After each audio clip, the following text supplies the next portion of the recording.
আসসালামু আলাইকুম ওয়া রাহমাতুল্লাহি ওয়া বারাকাতুহু।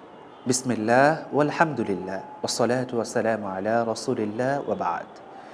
প্রিয় দর্শক, আশা করি মহান রব্বুল আলামিন আপনাকে অনেক ভালো রেখেছেন, কেননা আপনি রমাদানুল কারীম পেয়েছেন।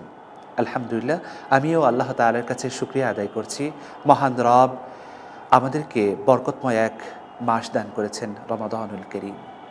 এই রমাদানুল কারীমে আল্লাহ তাআলা অসংখ্য বান্দার জন্য রেখেছেন রহমত, মাগফিরাত আর নাজাত, যার ফলে এই মাসের দিকে তাকালেই আল্লাহ তাআলার নবী সাল্লাল্লাহু আলাইহি ওয়াসাল্লাম যেই বাণী আমাদের জন্য রেখে গিয়েছেন তার দিকে লক্ষ্য করলে বিষয়টি স্পষ্ট হয়ে আসে। তিনি বলেছেন,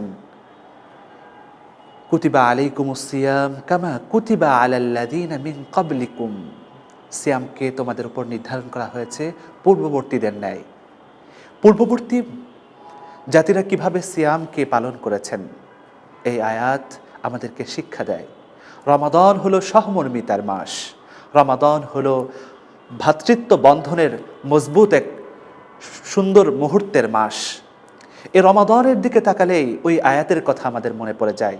কেমন যেন এই রমাদানেই এই আয়াতের সঠিক ব্যাখ্যাটা ফুটে ওঠে। ইন্নামাল মুমিনুনা ইখওয়া, এটি সূরা হুজরাতের 10 নম্বর আয়াত। এই আয়াত আমাদেরকে বলে দিচ্ছে একজন মুমিন অপর মুমিনের ভাই। রমাদানুল কারীমের দিকে লক্ষ্য রাখলে আমরা দেখতে পাই এই রমাদানুল কারীম সহমর্মিতা দেখাতে, ভাইয়ের প্রতি ভাইয়ের ভ্রাতৃত্ব বন্ধনকে অটুট রাখতে কি শিক্ষা দিয়েছে। যেমনটি যদি আমরা লক্ষ্য রাখি ফজরের দিকে, আমরা অন্য সময় মসজিদগুলো ফাঁকা পাই, কিন্তু রমাদান যখন এসে যায় ফজরের সময় এক ভাই আর এক ভাইকে ডেকে মসজিদে নিয়ে যায়। মসজিদ ভর্তি মুসল্লি থেকে যায়, একে অপরের সঙ্গে আলোচনা, খুশ গল্প, সুন্দর বার্তায় লিপ্ত হয়ে যায়। এই রমাদান আমাদেরকে শিক্ষা দেয় এই যে এটি ভ্রাতৃত্বের মাস। ফজর পর যখন একটু সকাল হয়ে আসে তখন দেখা যায় একে অপরে অফিসের জন্য, কর্পোরেট ক্ষেত্রে, কৃষক মাঠের দিকে এবং শিক্ষক তার প্রতিষ্ঠানের দিকে চলে যায়। যাওয়ার ফলে একে অপরে এই রমাদানের জন্য বিভিন্ন মাসআলা, বিভিন্ন কথা, খুশ গল্প লিপ্ত হয়।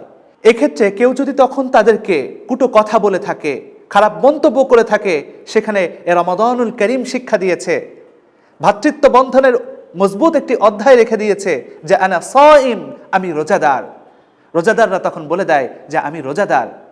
এই বাক কথা কাটাকাটি এর মধ্যে আমি নেই, কেননা আমি আল্লাহ তাআলার জন্য রোজা রেখেছি। এই রোজা আমার জন্য সমস্ত কিছু থেকেই রোজা রাখার আদেশ দিয়েছে। সো আমি সব রকম খারাপ কথা, কুটো বাক্য থেকে আমি নিজেকে রোজাই রেখেছি। আবার যদি আমরা জহরের সময় দেখি, সাধারণত অন্যান্য মাসে জহরের সময় মসজিদ ফাঁকা পায়, কিন্তু রমাদানুল কারীম আসলে জহরের সময় মসজিদ ভরপুর হয়ে যায়। মুসল্লিরা আসে, কোরআন তেলাওয়াত করতে থাকে। রমাদানে আরেকটি ভ্রাতৃত্বের অনন্য দৃষ্টান্ত আমরা দেখতে পাই।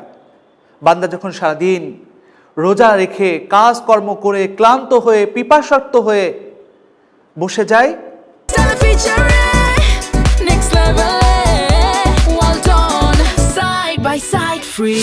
তখন ভাবতে শুরু করে অপর ভাইয়ের কথা।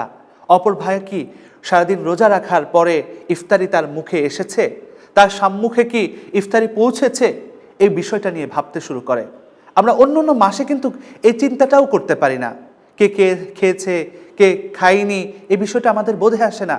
কিন্তু যখন রমাদান চলে আসে, এক মুসলমান আর এক মুসলমানের জন্য, এক ভাই অপর ভাইয়ের জন্য, এক বোন অপর বোনের জন্য সহমর্মিতা দেখার জন্য ভালোবাসায় তার হৃদয় ভরপুর হয়ে যায়। ফলে তার খাবারটুকু অপরের কাছে পৌঁছে দেওয়ার চেষ্টা করে, ভাগাভাগি করে নেওয়ার চেষ্টা করে, আরও 10 জনের কাছে একটু খেজুর, একটু পানি পৌঁছে দেওয়ার জন্য প্রাণপর চেষ্টা করে থাকে।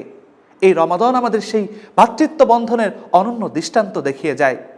এই রমাদান আমাদেরকে আরেকটি দৃষ্টান্ত দেখায় যে আমরা যখন কাজ শেষে রাত্রে বাসায় ফিরে যাই, এশার সময় ঘনিয়ে আসে, তারাবিতে হাজার হাজার মুসল্লিরা, হাজার হাজার ভাই ও বোনেরা একত্রিত হয়ে যান, যেটি অন্য অন্য মাসের কখনো এই দৃষ্টান্ত দেখা যায় না। এ রমাদান দেখিয়ে দেয় যে কাজ শেষ কিন্তু ভ্রাতৃত্ব বন্ধনের জন্য তোমরা আবার একত্রিত হয়েছ। নামাজ শেষে সবাই আবার সুন্দরভাবে কথোপকথন, রমাদানকে সুন্দর প্ল্যানিংয়ে নিয়ে আসার জন্য আলাপচারিতায় লিপ্ত হয়ে যায়। এ রমাদান আমাদেরকে শিক্ষা দেয়, এ রমাদান আমাদেরকে জানিয়ে দেয় যে রমাদান হলো ভ্রাতৃত্বের মাস, ভ্রাতৃত্ব বন্ধনের অটুট সুবর্ণ সুযোগ স্থাপনের মাস। তাই এই রমাদান যেন আমাদের হয় ভ্রাতৃত্বের জন্য। প্রিয় ভাই ও বোনেরা, অন্য মাসের দিকে যদি আমরা লক্ষ্য করি তাহলে দেখতে পাই এই মাস যে কত ভ্রাতৃত্ব বন্ধনের মাস। ইউএনডিপির নিউজে এক জরিপে এসেছে ৮০ কোটি মানুষ পৃথিবীতে বিছানাহীনভাবে ঘুমায় এবং ২৬ থেকে ২৭ হাজার মানুষ প্রতিনিয়ত মৃত্যুবরণ করছে ক্ষুধার কারণে, অসুস্থতার কারণে এবং অন্যান্য সমস্যার কারণে। তারা খাবার পাচ্ছে না, তারা সুন্দর চিকিৎসা পাচ্ছে না, যার ফলে তারা মৃত্যুবরণ করছে। জাতি সংস্থা রয়েছে কিন্তু জাতি না খেয়ে মারা যাচ্ছে এই খবরটা নেই। জাতি অসুস্থতা অবস্থায় মারা যাচ্ছে এই খবরটা নেই। অনেক সেবা সংস্থা রয়েছে বড় বড় সাইনবোর্ড আকারে, কিন্তু মানুষ না খেয়ে দিন পার করছে, মানুষ ঘুমহীন দিন পার করছে, রাত পার করছে, এই খবরটি নেই।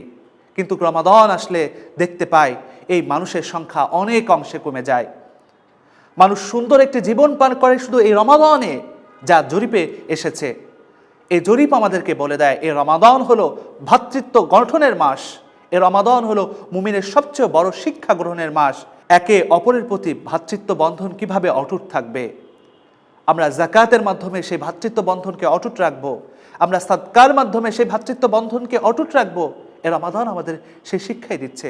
তাই আসুন এ রমাদানকে আমরা ভ্রাতৃত্ব গঠনের এক অনন্য সুযোগ হিসাবে গ্রহণ করি এবং আল্লাহ তাআলার কাছে মুমিনের জন্য যে হকটা রয়েছে সেটা যেন সহজভাবে আমরা দিতে পারি।